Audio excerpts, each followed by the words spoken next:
pale tuko different tools. Wakati kupata time ya kuchambua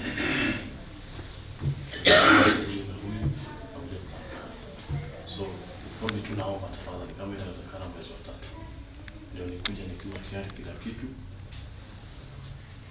Tarehe ngapi mwezi wa 3? Pia nasema kuna statement zimebaki. Ndio tu kupata zote.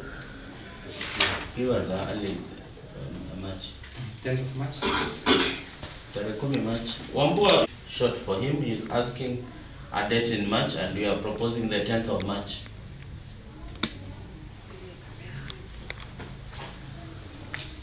Tenth of March.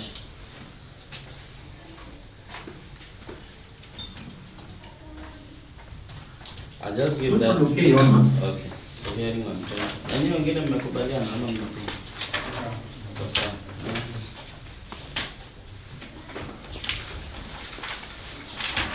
Prosecutor, you can have the matter mentioned for 14 days to just confirm that he has the OB that he was asking for and any other documents that you are still holding that is yet to be supplied has been supplied to them. So give me a date in 14 days.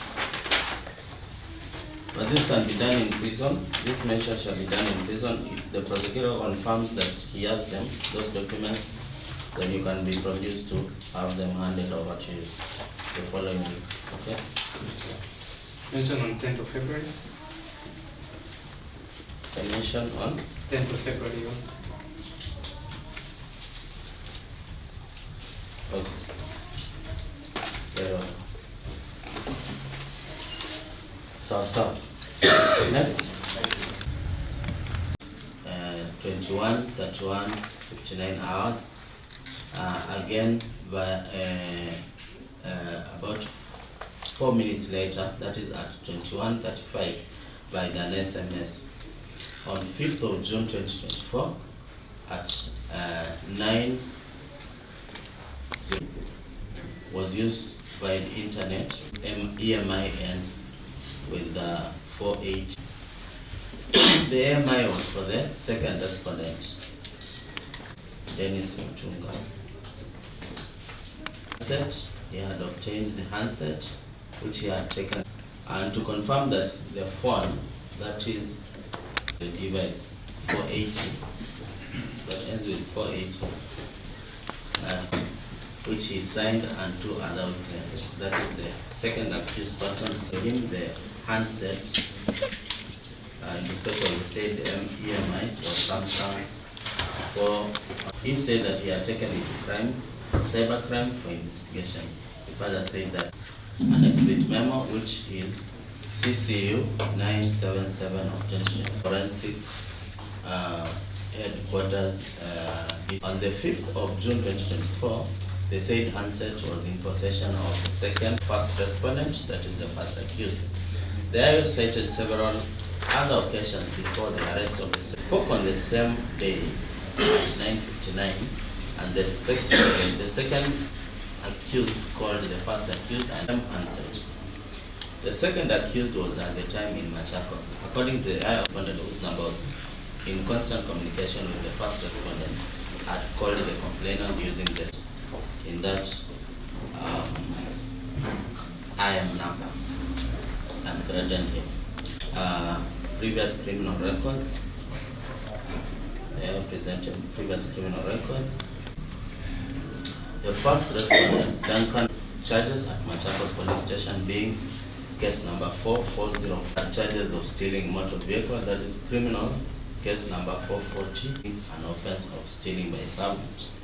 For the second accused, Dennis Machunga, the IO observed. According to him, the Arraigned police station, CR 44B 173 of 2006, the offense is of defilement. Another one is Machakos police station, CR. Given that his client had complied with all conditions, please mute. Opponent, do you have, or rather the second accused person, do you have anything? Are you think otherwise that we should proceed tomorrow? Avant the but I will spend all the zinc of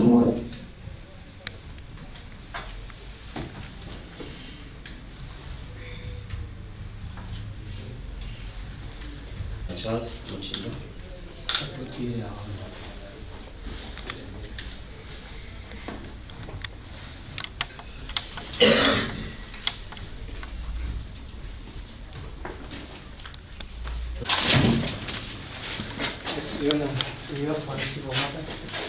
Civil suit number E002-2025. Council, let's deal with that civil matter at 11 because it's going to be some of my time. Let me just go through the criminal matter, then you can engage in something and deal with that particular matter from 11. Thank you. Criminal number E215-2022. Bernard Mwita Ndumu. Bernard Mwita.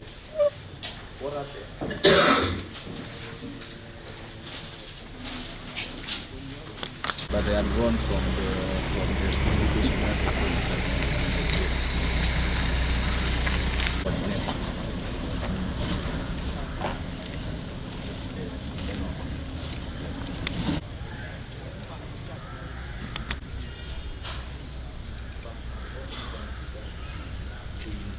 I can also, because nahitaji kutoke na kitu concrete, hata ukihitaji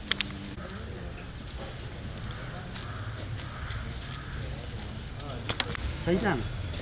Tele. Tele.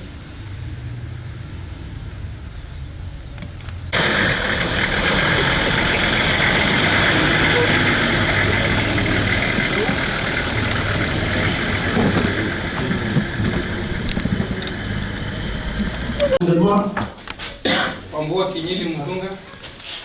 Charles Mutinda Margaret. Paul Wambwako.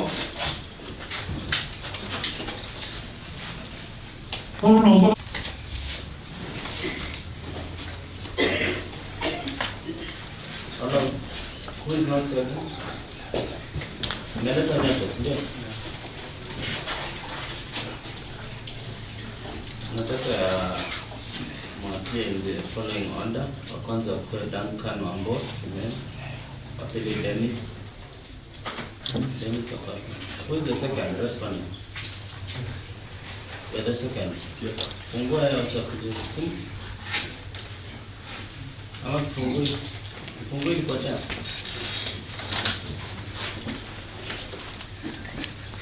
Order because I'm addressing all of them in the order in which they are appearing. Okay. Sasa afuatwe na Wambua Kinyili Mtunga kwa watatu. Alafu Charles Mutindo. So this is the ruling.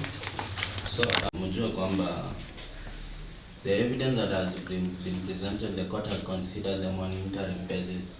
When the bulk of the evidence produced, the court can still make a determination as to whether whatever has been presented is sufficient to still keep you in, or you can still have your bond. Okay? But for the time being, escape has not been cancelled in total. It can always be reviewed based on how the case will progress. Okay? So, okay. This client had complied with bond conditions, including securing a title deed whose value had been done and found to be Kenya shillings 5.5 million, and the same registered with the land registrar.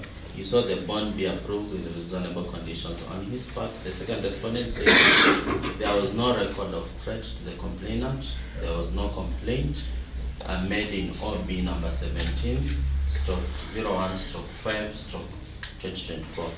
He demanded its production in court. He claimed the allegations of threats are being said to have taken place when he had not been arrested. He claims that no such threats took place. In his submissions, the second accused conceded to having previous criminal records, but contended that he had transformed.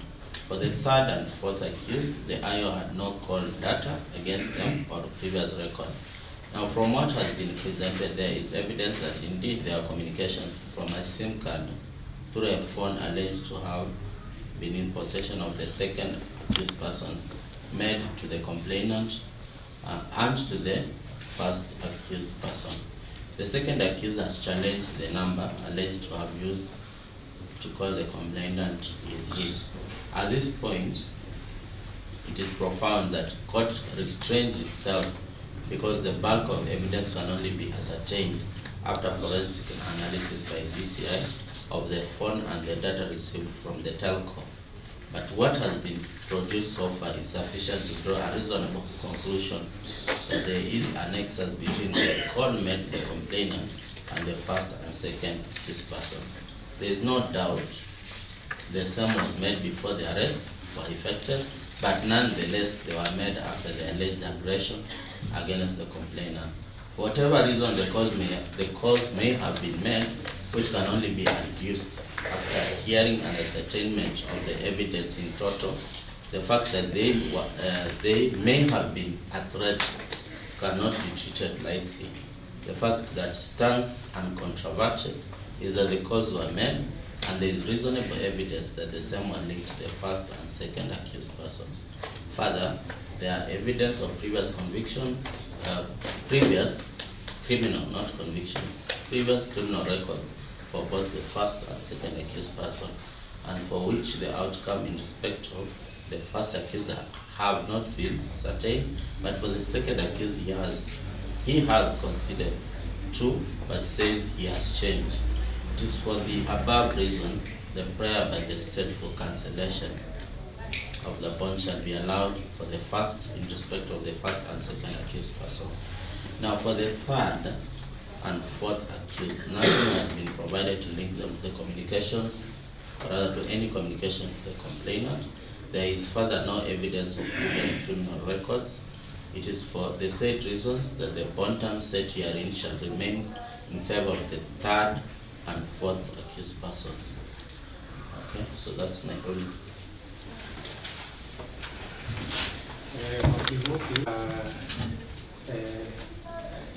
Mlalamishi wa kwanza na mlalamishi wa pili mmekuwa na ushahidi kwamba mlikuwa mpigia ama mliweza nyinyi mkaweza kuongea na pia mliweza kumpigia mlalamishi wa hii kesi.